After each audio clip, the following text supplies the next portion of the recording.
तो दोस्तों आज हम फिर से आपके लिए लेकर आए हैं देश दुनिया की तमाम ताज़ा बड़ी खबरें। सबसे पहली बड़ी खबर में आपको बताएंगे दोस्तों कि राम मंदिर के बाद अयोध्या में बनने वाली बाबरी मस्जिद का 6 साल के बाद भी शुरू नहीं हुआ काम। सरकार नहीं दे रही बनाने की अनुमति, मुस्लिम समाज ने जताई नाराजगी। कई देशों के फिलिस्तीन को स्वतंत्र देश की मान्यता देने के बाद अब हमास को छोड़ना पड़ेगा गाजा। फिलिस्तीन के राष्ट्रपति ने किया आदेश, बोले हथियार डालकर हमास करे सरेंडर।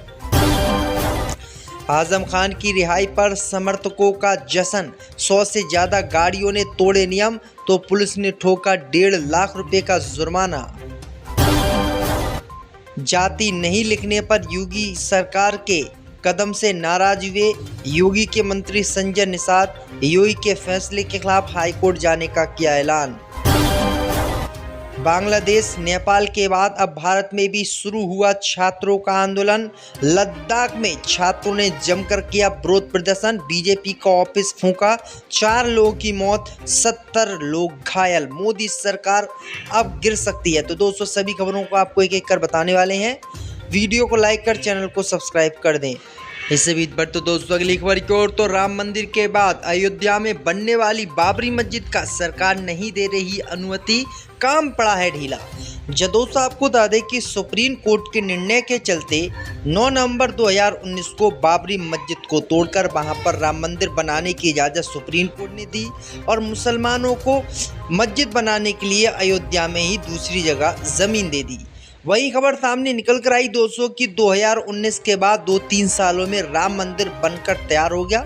उसका उद्घाटन भी मोदी सहित अन्य नेताओं ने कर दिया, लेकिन करीब 6 साल के बाद भी जो बाबरी मस्जिद के लिए ज़मीन सरकार ने दी थी वो मस्जिद अभी तक निर्माण नहीं हो पाई है, यानी मस्जिद अभी तक नहीं बन पाई है। इसके पीछे इस्लामिक इंडो कल्चर फाउंडेशन की दुविधा है।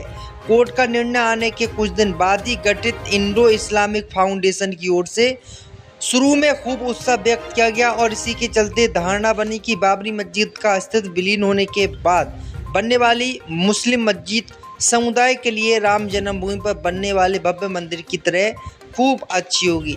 लेकिन खबर सामने निकल कर आई दोस्तों कि 6 साल के बावजूद भी मस्जिद नहीं बन पाई है।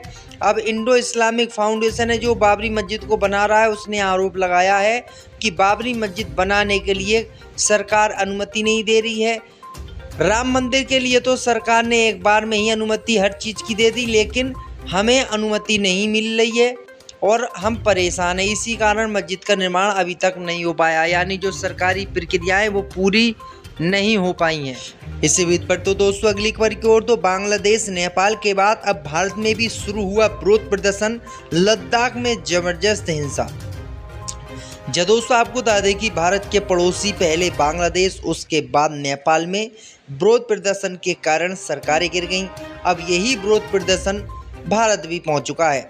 दरअसल आपको बता दें कि लद्दाख को राज्य का दर्जा देने और 6ठी अनुसूची में शामिल करने की मांग को लेकर लद्दाख में आंदोलन चल रहा है। छात्रों ने बीजेपी के मुख्यालय को लद्दाख में फूंक दिया है।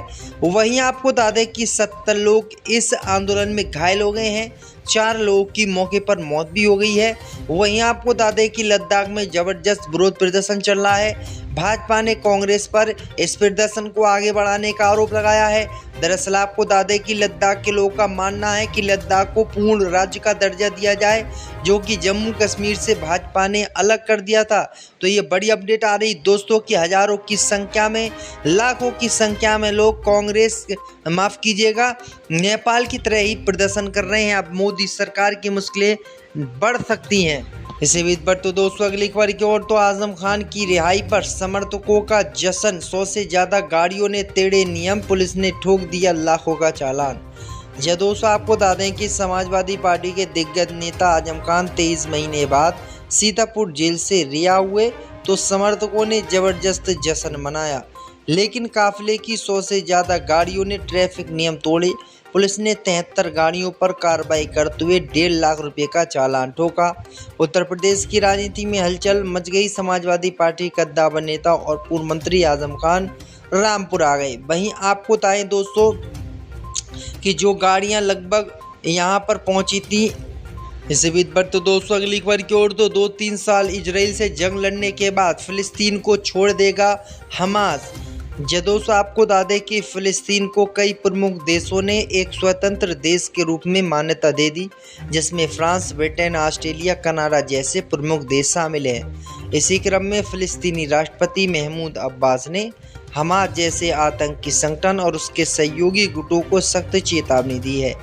उन्होंने बिना लाग लपेटे के कहा कि हमास को अपने सारे हथियार फिलिस्तीनी प्राधिकरण के हवाले कर देने चाहिए और बिना शर्त आत्मसमर्पण करना चाहिए, क्योंकि गाजा पट्टी में शासन और सुरक्षा का जिम्मा उठाने वाली एकमात्र वैध संस्था फिलिस्तीनी राज्य है। सोमवार को संयुक्त राष्ट्र महासभा के द्विराज्य समाधान पर विशेष बैठक हुई थी। इस बैठक में कई देशों ने फिलिस्तीन को एक स्वतंत्र राष्ट्र की मान्यता दे दी, यानी अब फिलिस्तीन स्वतंत्र देश बन गया है और अब यहाँ पर अपनी आर्मी होगी, अपनी सेना होगी और फिलिस्तीन का अपना सब कुछ होगा। तो ये बड़ी अपडेट आई दोस्तों। इसी बीच पर तो दोस्तों अगली खबर की ओर तो यूपी सरकार के कदमों से नाराज हुए योगी आदित्यनाथ के मंत्री संजय निषाद। जब दोस्तों आपको बता दें कि उत्तर प्रदेश की योगी आदित्यनाथ सरकार ने बड़ा फैसला लेते हुए राज्य में पुलिस रिकॉर्ड और सार्वजनिक जगहों पर जाति लिखने और जाति के आधार पर रैली करने पर रोक लगाई है।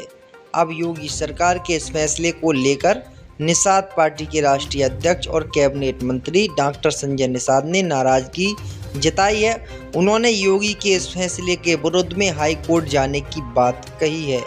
भदोही में एक जनसभा के दौरान कैबिनेट मंत्री ने कहा कि जाति नहीं लिखेंगे तो कौन जानेगा, कौन पहचानेगा। देश में जातियों का गौरवशाली इतिहास रहा है, उन्हें सम्मान मिलना चाहिए। वहीं संजय निषाद के इस बयान को लेकर यूपी की राजनीति में हलचल तेज हो गई है।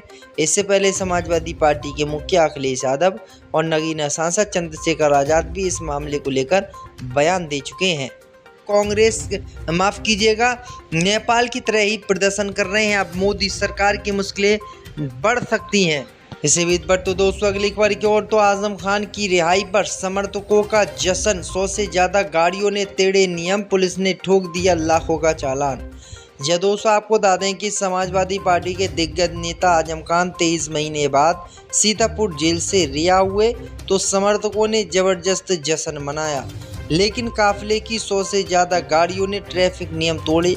पुलिस ने 73 गाड़ियों पर कार्रवाई करते हुए 1.5 लाख रुपए का चालान ठोका।